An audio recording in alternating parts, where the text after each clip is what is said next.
The Talmud tells us, Tractate נידה, first chapter, 8:1. The rabbis told us, מלמדים את הקטנה שתמאן בו.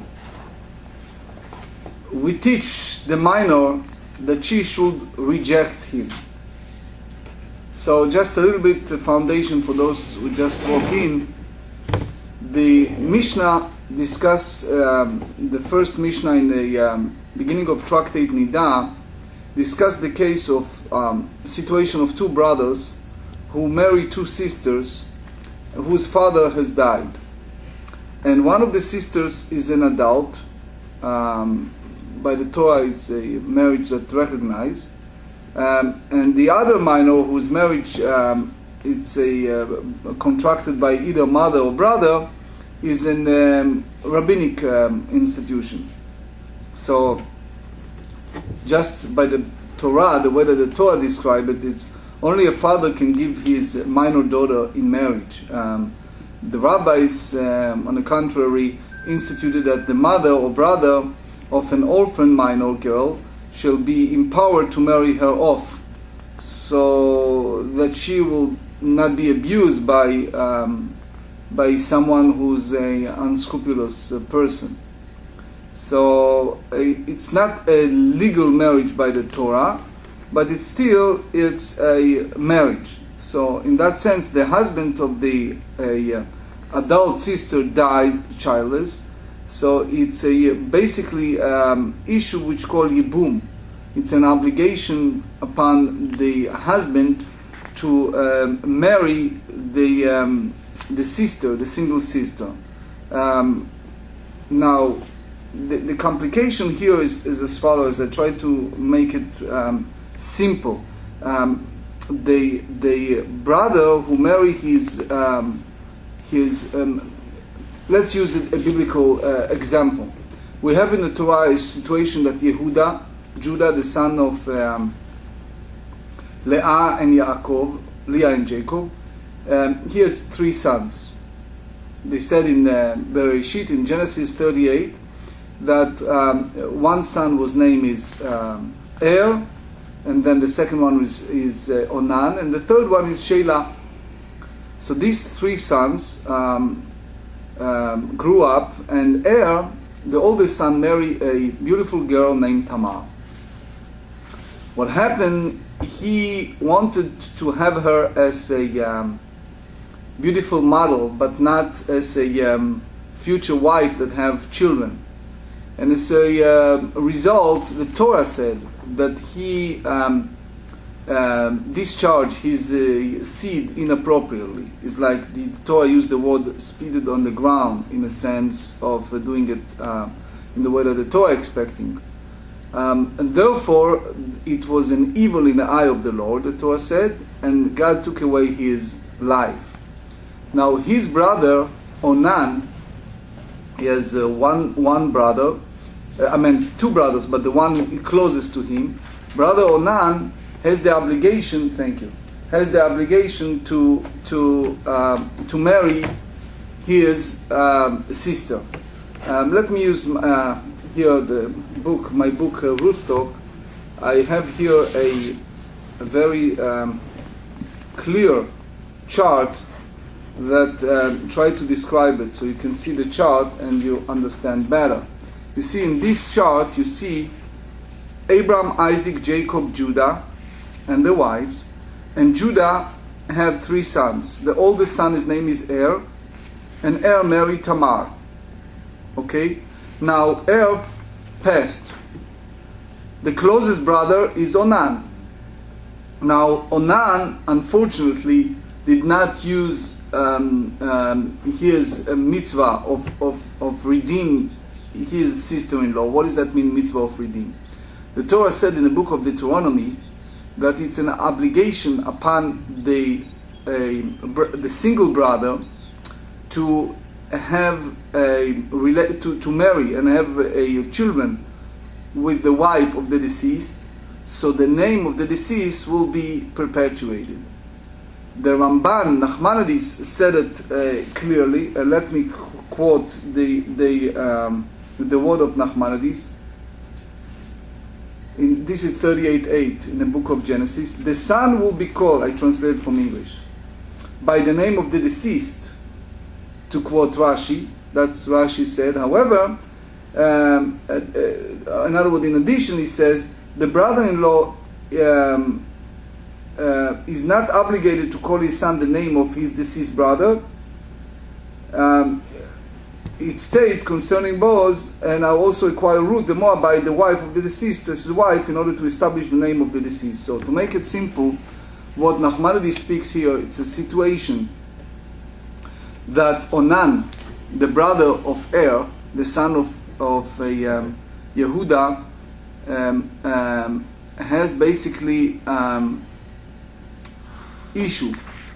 In one hand, he wants Tamar to be wife for her beauty, but he does not want to, he was selfish. He does not want her to change her situation by having children. He does not want to have a child that carry the name of his brother. So according to Rashi, it's really carrying the name. Carry the name, you can say simply, what does that mean, carry the name? Have the same name, right? Nachmanides said, it's not have the same name, it's called Soda Ibur, the secret of the continuation of a name. What does that mean? So let me again explain it for those who just walk in. So the Gemara said in the Tractate נידה that we teach the minor that she should reject him. So minor meaning a girl that it's a very young, and is a situation by the biblical law. The Torah said something that is contradicted in the two extremes. In one hand, there is a special section that is called the section of the Arayot, which is the forbidden relation, especially when it's come to a family relation.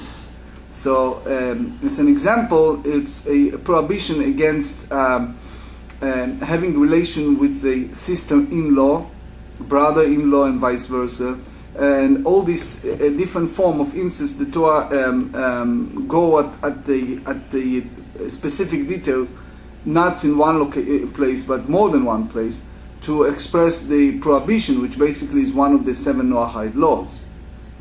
However, and that's the beauty of that, if you turn around and you look at the Levirate marriage, which is the obligation upon the brother of the deceased to marry his past sister-in-law, that now she's a situation, she lost her husband, she's a widower. That's the foundation of the story of Onan, which is the brother of Er, the first brother of Er. So according to Rashi said the son will be called by the name of the deceased. So the way that we express Rashi here, it's either the son have the name of the deceased, which is the physical name of a son in a simple pshat, in a simple way, or we go by the Nachmanides, we use the term of Soda Ibur, that the soul remain in the family, meaning that it's the obligation upon the brother, Onan, to redeem the soul of Er, since Er is the oldest brother who died childless, and therefore there are no children who continuing and perpetuate the soul in a sense of fulfilling the fruitful and multiply and having continuation of a generation. Therefore, Onan has the obligation, biblical obligation, to perform, which called Levirate marriage, which is the Yibum, to marry the wife of the deceased, which is Tamar. Now, so far, it's just we're dealing with the foundation. What happened, the Torah described the situation that Judah has a great fear. He was afraid that since both sons die, which is again, Er die and Onan die, both of them die for the same cause. In a way, Onan was worse than Er, but the same cause, which is not using their seed properly. The Torah used that term clearly. So therefore, Er, the Torah used the word Vayera be'enei Hashem. He was an evil in the eye of the Lord, and therefore God took away his life. And then God took away Onan, but the Torah used the term Vayeda Onan, and Onan knew כי לא יהיה הזרע, that he knew that the continuation will not be his. So what does that mean is not his? If he's marrying Tamar, and he performed a Levirate marriage by fulfilling the mitzvah of Mary, the wife of the deceased, therefore he should have a continuation of the generation. And even you go by the Nachmanides, who said that is the perpetuation of soul and not necessarily using a name of the deceased. Therefore, Onan can call his son whatever, pick a name, Abraham, and in that sense, it's nothing to do with heir. But the way that the Torah described, Nachmanides hold that as the foundation. Since Onan knew that the child that come out will not be his, what does that mean? Not be his? It means that there is a tikkun, a ability to perpetuate the soul, and by Mary, the wife of the deceased, which he did with Tamar, he basically obligated to have that child, and that child will have a continuation of this soul, of the soul of the deceased. Therefore, he avoided that by using the same term as heir, and as a result is an evil in the eye of the Lord, and it took him. So far what we understand is a situation that in one hand it's a prohibition in the Torah, which means when heir was married Tamar, Onan is prohibited from having any illicit relation with Tamar. But the moment heir died, and particularly died childless, then Onan has the obligation to marry Tamar, which he did. So in one hand he did something good, marrying his sister-in-law, but his intent was basically her beauty and not a child. So therefore he died. Now Judah was afraid, since he lost his 2 out of 3 sons, may he lose the third one, Sheila, and therefore he sent her away. So what happened with Tamar, she was now in predicament, which is, in one hand, she wants to have a continuation of the Abraham, Isaac, Jacob, Judah, and the sacred family, which is a tremendous mitzvah.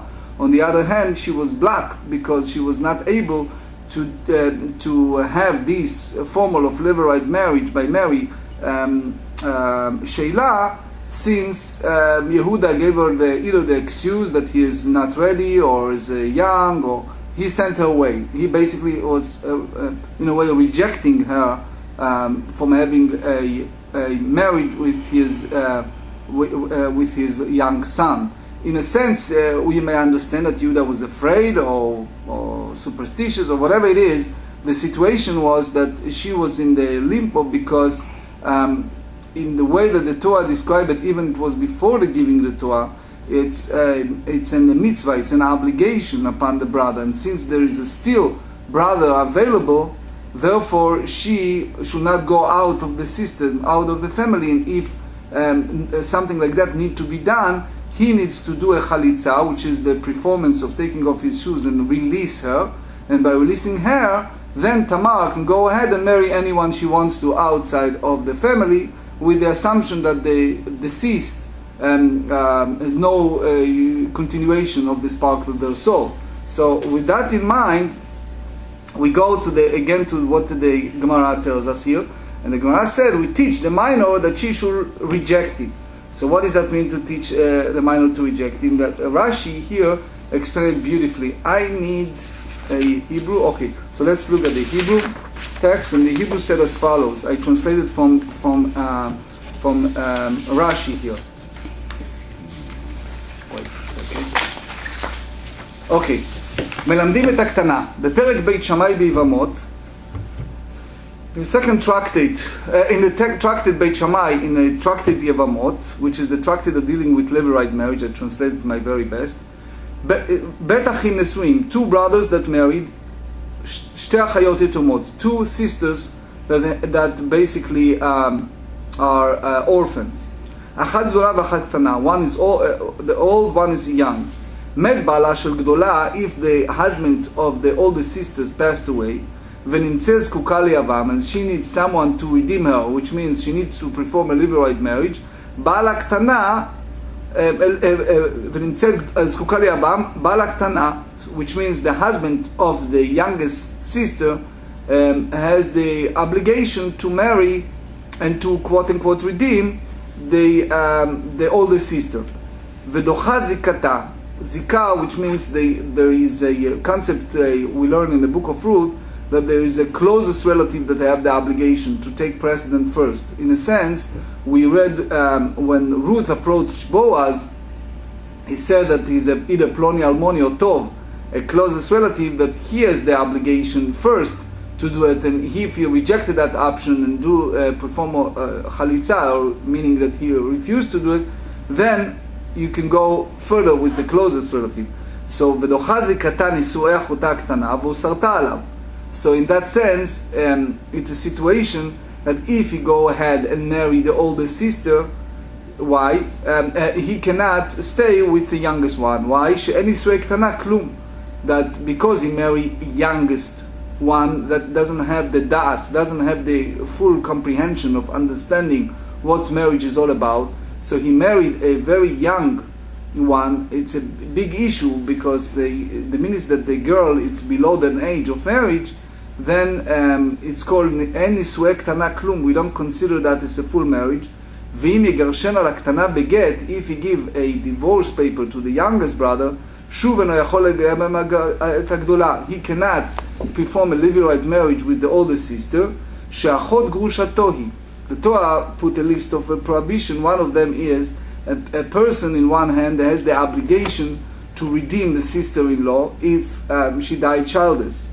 However, if it's a situation that she is a sister of his divorcee, which means he divorced the youngest sister, and as a result now she's now considering a sister of his ex, of his divorcee, so therefore he cannot go ahead and perform Levirate marriage because it's no longer a family connection.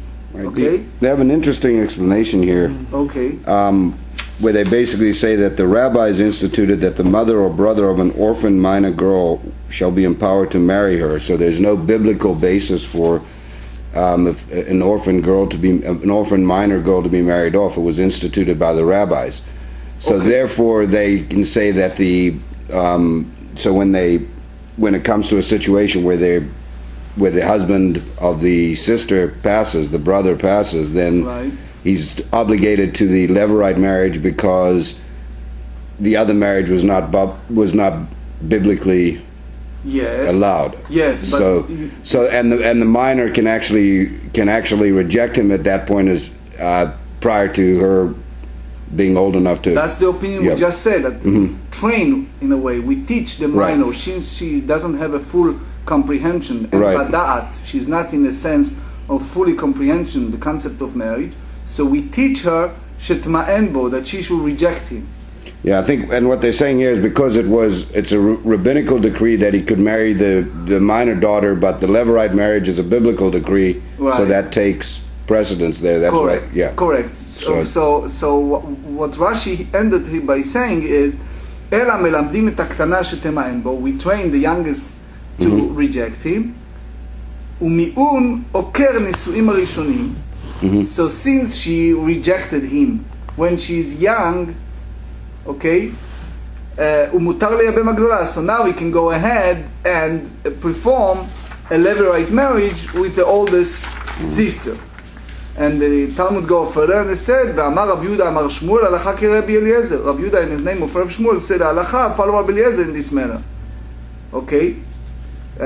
So then the Gemara explained the reasons for that, but still since we talk about Levirate marriage and we're close to Shavuot, I would like to elaborate a few words on this to make it clear, because the whole concept of what Nachman said, establish the name of the deceased, in a sense, it does not mean that you call the child the name of the deceased for a similar episode of the book of Ruth.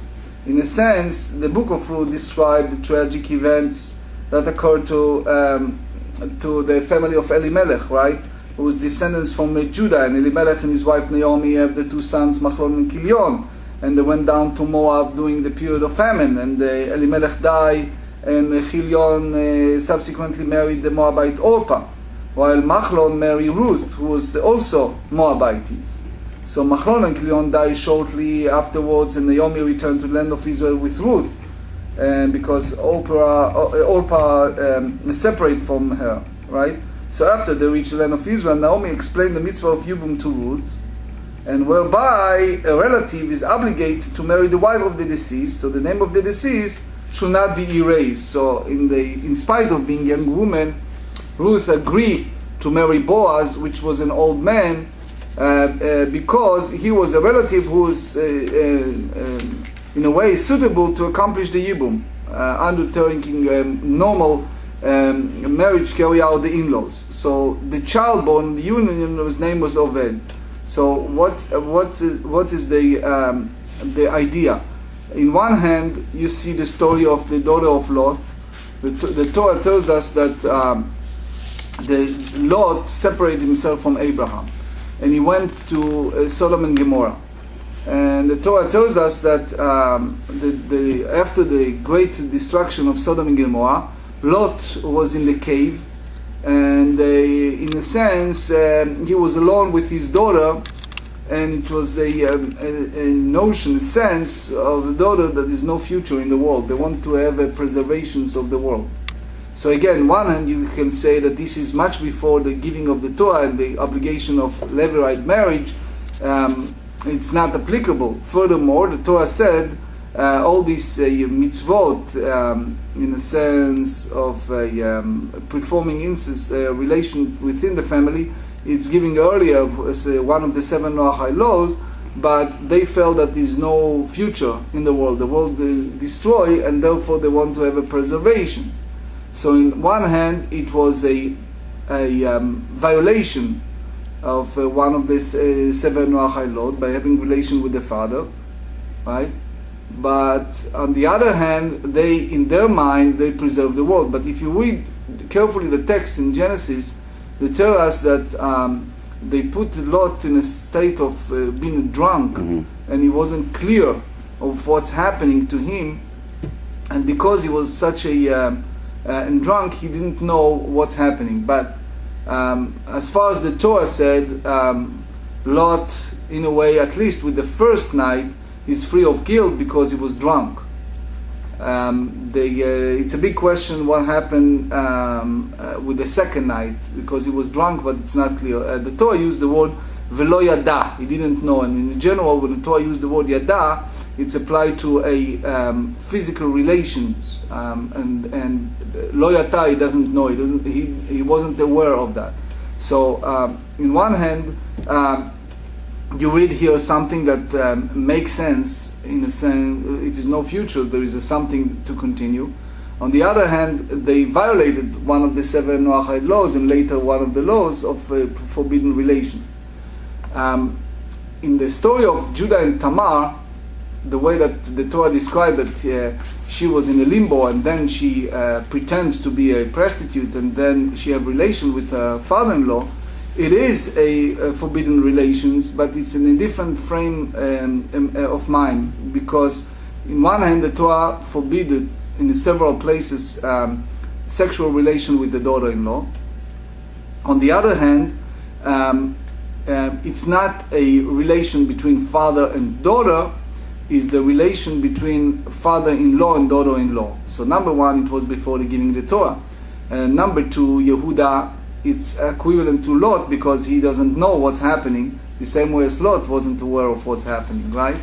But by the same token, it was again the result was a violation, in the sense that they have these two children, Peretz and Zerach, that came out of this illicit relation, because the minutes that Judah basically was forced to relation with Tamar, and they have not a formal marriage, they have illicit marriage. So their two sons, Peretz and Chetzron, was born out of not knowledge of Judah, but indirect Levirate marriage with his daughter-in-law. Now, Yehuda wasn't the first one in the option, in a sense, there is still Sheila available. But since Tamar realized that the time passed by and she's not giving that opportunity, then she did what she did. but in a sense, if you try to juxtapose the two situations, the Lot's daughter and the situation of Yehuda and Tamar, you see a situation that a person has no knowledge, or at least not full knowledge. Lot was drunk. Yehuda thought that he's a prostitute. So in a sense, both of them has the motive that at least appear as a pure motives. The daughter of Lot thought that is no future in the world. So their motives was pure in order to have continuation of creation. Tamar was a very clear motives. She wants to have a continuation. In that sense, we understand now Nachmanides, who said that there is a secret of the perpetuation of souls, since they are souls of two deceased, which is Peretz and Zerach. Therefore, there is a two deceased, which is Er and Onan. Peretz and Zerach, it's basically a continuation of that missing souls that die childless. So in a sense, you may say that Er soul continuing to survive by Peretz. Peretz is the continuing soul of Er. And the second one, Zerach, is the continuing soul of Onan. So even the relation was out of knowledge of Judah, yet the result was the two sons that carry on the soul. So when Judah approached later on, and he said, they asked him what happened, he used the term tzadkani meni, which means that she's right, because I avoided my youngest son from her, and as a result, these are the two children of us, and velo yasaf od l'da'ata, which means they don't have either don't have continuing relation, or he doesn't accuse her. The way the Torah described, he wants to give her a death penalty, like daughter of Kohen, they deserve by biblical law a death penalty by fire. That avoided by Yehuda take the responsibility. Now in chapter 3 here, in the book of Ruth, you see a situation that when Ruth approached Boaz, she approached him and it's clear that nothing happened, but when she approached him, he promised her, and he said to her that stay here night, and in the morning I approach the closest relative. If he will take care of you, fine. If not, then I'll be responsible to do it. So in one hand, the foundation here is the Lot story, which is Lot's story have a situation that it was illicit relation between the father and the daughter, right? And as a result of that relation, they have a Moab and Ammon, the two nations that were forbidden from marriage to us, etc. So all the situation of Lot was a illicit relation, but brought deceased. They brought a name that carry a huge problem to us. Yet the repair, the tikkun, come out of Ruth that did the opposite. In other words, they have the opportunity. They are in that place in the field that Boaz was sleeping. Yet nothing happened. So, in one hand, the great Rekanati, which is the one of the Kabbalistic rabbi, said, he 16th century, he said that the relationship between Lot and his daughter, it's basically a fulfillment of something. In other words, the relationship with him and his daughter created a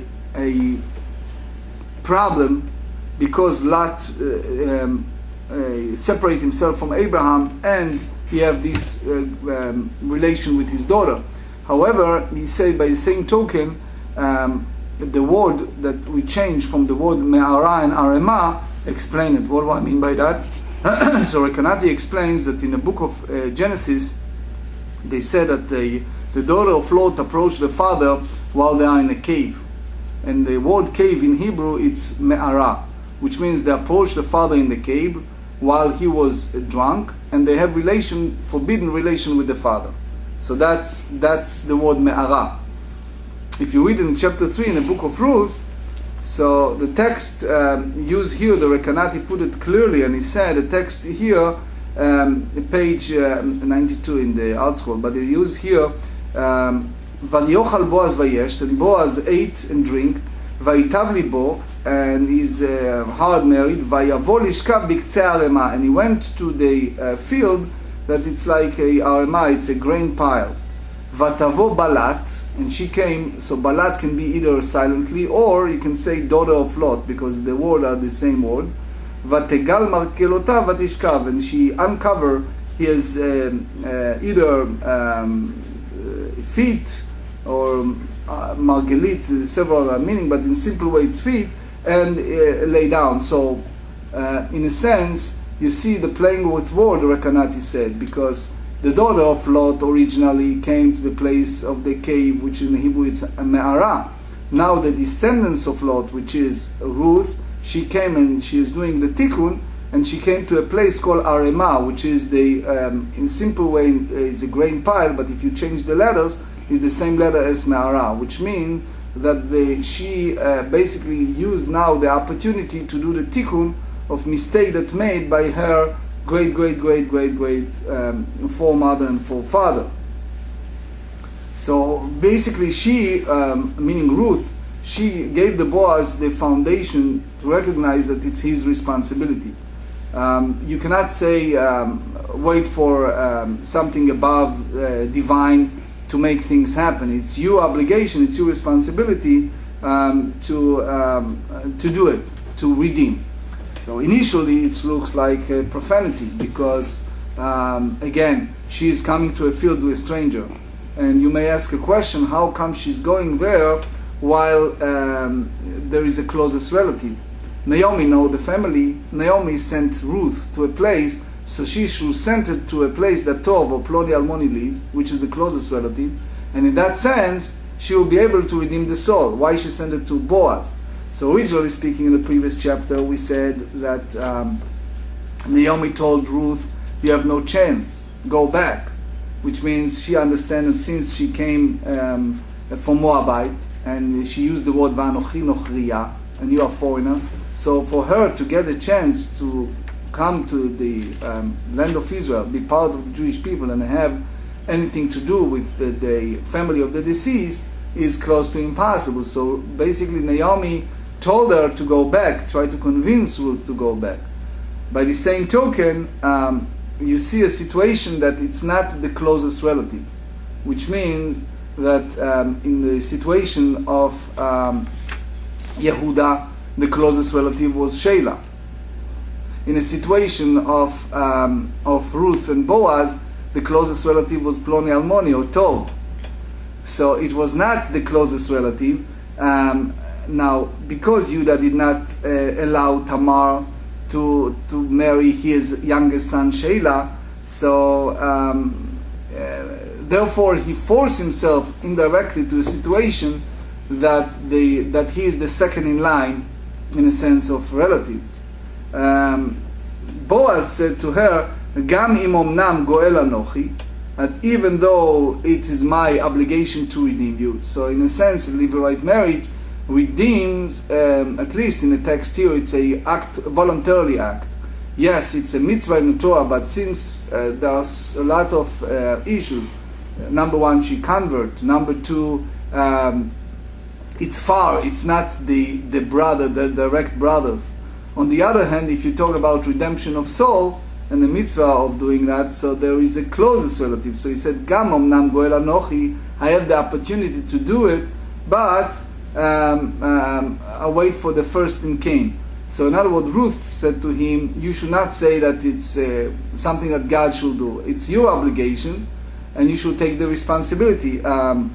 Now, why Naomi did not send her to the closest relative? Either because she knows, or because of other reasons. But it's clear that she sent it to the second of kin. So in that way, we can juxtapose both situations, which is the situation with Ruth have Boaz as second in line, and Yehuda was the second in line after his son Sheila. So in a sense, you see how everything come together in the opposite way. Lot left the Abraham house, and then he went to Sodom and Gomorrah, and he used the word "pentid bakani hara'a," maybe the evil come upon me and catch me. On the other hand, you read about Abraham, Lech Lecha, that Abraham left everything to follow the way that God asked him, which is really the opposite character in the sense of narrative in the text. You see the opposite character. When Boaz approached Ruth twice, one is in the field and second at that night, he used the word "vata'azvi beit avich," that you forsake, that you left the house of the king of Moab. So what we understand when it's come to this Hebrew, I would like to quote here what the Zohar said. I tried to translate it in my very best. The Zohar said as follows: come and see that the Holy One, blesses He, plants three in this world. If they succeed, good. If they are not successful, He uproots them and plant them elsewhere, even many times over, because all the way of the Holy One, blessed be He, are for good and to improve the world. The meaning of this is that if a person does not succeed in preferring himself the first time in his lifetime, then he transmigrated into the world a second time, and similarly many more times until he become perfect. So according to this Zohar, this Torah Tassot, the mystical teaching, and that's what we said, the Rekanati brought it, the soul of the dead person can descend to this world a second time and enter into a body of a person, second times, and in that sense the descent is called the transmigration of the soul for two purposes. One is to enable the soul to complete the part of its service to God that was lacking in the earlier part, in early incarnation, and that's what Rabbi Chaim Vital explained. And the second purpose, it's the in a way punishment, correction of the soul's sins committed during the earlier lifetime, which again that's the Rabbi Luria and Ramak explains.